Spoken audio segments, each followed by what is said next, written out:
m'appelle Lou et je voudrais savoir quelle est la mission d'un évêque. Bonjour Lou. Alors qu'est-ce qu'un évêque? Quand Jésus appelle ses disciples, il les forme pendant 3 ans pour les préparer à une grande mission. Et le jour de l'Ascension, après leur avoir donné l'Esprit Saint, il les envoie en mission. Donc il en fait des apôtres.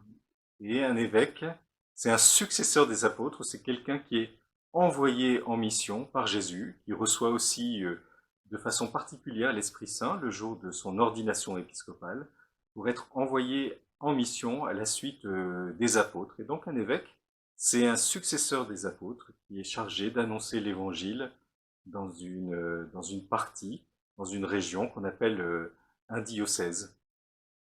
Donc, qu'est-ce qu'un évêque? Je dirais le premier mot, c'est le mot apôtre, un successeur des apôtres. Et puis, on peut penser à un autre passage de la Bible, quand Jésus dit « Je suis le bon pasteur ».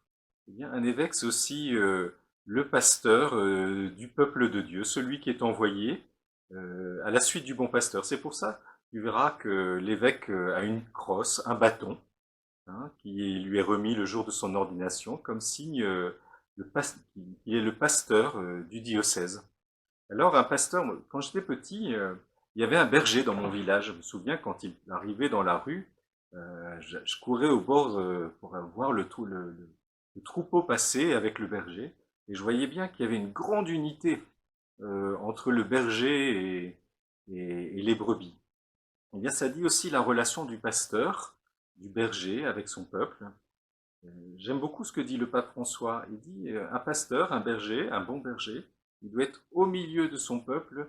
Alors le pape François a une drôle d'expression. Il dit pour sentir l'odeur du troupeau, c'est-à-dire pour vivre à l'unisson du peuple qui lui est confié, pour être vraiment au milieu d'eux avec le signe de Jésus.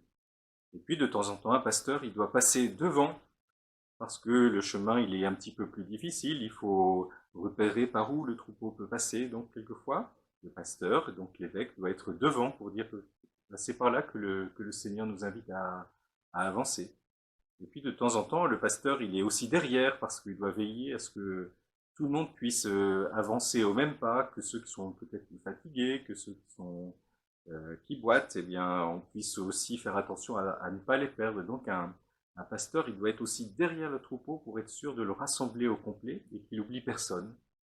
Et puis je pense aussi à la parabole du bon berger et de la brebis perdue dans l'Évangile. Je crois qu'un évêque, un pasteur, c'est quelqu'un qui doit se retourner aussi de temps en temps pour vérifier qu'il n'a oublié personne et que s'il y a une brebis perdue, eh bien il doit aussi aller la rechercher. Alors voilà, je te propose de retenir ces deux mots pour répondre à ta question, Lou. Un évêque, c'est un successeur des apôtres, et puis c'est un pasteur. Je voudrais savoir aussi quelle est la différence entre un prêtre et un évêque. Tous les deux sont des bons pasteurs, à la suite de Jésus, bon pasteur. L'évêque, il est envoyé à l'échelle d'un diocèse, souvent c'est un département, et il est là pour veiller à la vie de l'Église, à l'échelle du diocèse, et puis il confie à chaque prêtre une partie du diocèse, souvent c'est une paroisse, ou bien une aumônerie, ou une autre réalité. Et donc un prêtre, c'est aussi un bon pasteur, mais à l'échelle d'une plus petite portion du troupeau. Et les évêques et les prêtres sont très liés. Les prêtres sont les premiers coopérateurs de l'évêque et ils les accompagnent comme des frères, comme des amis et aussi comme un père.